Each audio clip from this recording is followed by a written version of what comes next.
Hi friends, welcome to Paramus Tamilkitchen. இன்னைக்கு பார்த்தீங்கன்னா chicken 65 ready பண்ண போகிறோம். அதுக்கு வந்து தேவையான பொருட்கள் 3/4 கிலோ சிக்கன் எடுத்து நல்லா வாஷ் பண்ணி மஞ்சத்தூள் உப்பும் சேர்த்து வச்சுருக்கேன். நான் இன்ஸ்டண்ட்டாக இன்றைக்கி பார்த்தீங்கன்னா கடையில் கிடைக்கக்கூடிய சிக்கன் 65 பவுடர் தான் எடுத்திருக்கேன். அது நல்லா வந்து மிக்ஸ் பண்ணி சிக்கனையும் நல்லா மிக்ஸ் பண்ணிக்கலாம். இந்த பவுடரில் வந்து ஒன்லி வந்து தயிரும் லெமனும் மட்டும் போதும், மீதி எல்லாமே அதுலேயே இருக்குது. இம்மீடியட்டாக ரெடி பண்ணணுன்னா இந்த மாதிரி பண்ணால் சீக்கிரம் பண்ணிடலாம். இதுலேயே எல்லா ஸ்பைசி ஐட்டமும் இருக்குது. அதுக்கு வந்து ஒன்லி தயிர் ஒரு 1.5 ஸ்பூன் சேர்த்திக்கலாம். லெமன் வந்து ஹாஃப் புழிஞ்சிக்கலாம். புழிஞ்சு நல்லா மிக்ஸ் பண்ணிக்கலாம். பாருங்கள், இப்போ நல்லா மிக்ஸ் பண்ணியிருக்கிறோம். மிக்ஸ் பண்ணிவிட்டு இதில் பார்த்தீங்கன்னா நம்ம கழுவி வச்சுருக்க அந்த சிக்கனையும் போட்டுடலாம். பாருங்கள், நல்லா மிக்ஸ் பண்ணியாச்சு. நல்லா கட்டி விழுகாத மாதிரி நல்லா மிக்ஸ் பண்ணியாச்சு. இப்போ வந்து சிக்கனை போட்டு நல்லா பிரட்டிடலாம்.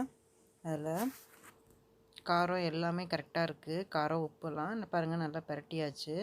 ஒரு 45 மினிட்ஸ் டு 1 ஹவர் வந்து நல்லா ஊற விட்டுறலாம். அப்போ தான் நல்லா ஜூஸியாக இருக்கும். பொரிச்சதுக்கப்புறம் பார்த்திங்கன்னா நல்லா ஜூஸியாக இருக்கும்.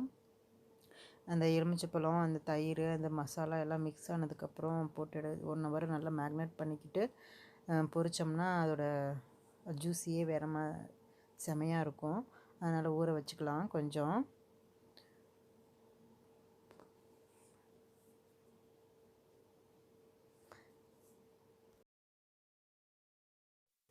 இதே மாதிரியே இன்னொரு வெரைட்டி இருக்குது சிக்கன் 65 செய்கிறதுக்கு. கார்ன்ஃப்ளவர் மாவு, இஞ்சி பூண்டு பேஸ்ட்டு, சில்லி பவுட்ரு, கொஞ்சம் கறி மசாலா, இதெல்லாம் வீட்டிலே செஞ்சு பண்ணுறது. அது இன்னொரு வீடியோவில் போடுறேன்.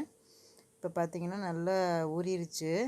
அதை நல்லா பொரிச்சிடலாம். பாருங்கள், நல்லா ஆயில் ஊற்றி கொஞ்சம் போட்டிருக்கேன். ஃபஸ்ட்டு பேட்ச் போட்டிருக்கேன். நல்லா சிம்மில் கொஞ்சம் மீடியமில் வச்சு கொஞ்சம் நல்லா வேக விட்டலாம்.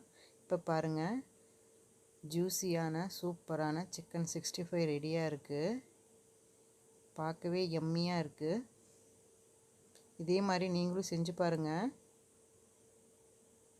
செஞ்சு பார்த்து பிடிச்சிருந்தா லைக் பண்ணுங்கள், ஷேர் பண்ணுங்கள், சப்ஸ்கிரைப் பண்ணுங்கள். அப்படியே பக்கத்தில் இருக்க பெல் பட்டனை கிளிக் பண்ணுங்கள். அப்போ தான் நான் போகிற வீடியோஸ் எல்லாம் வந்து உங்களுக்கு நோட்டிஃபிகேஷன் வரும். தேங்க்ஸ் ஃபார் வாட்சிங்.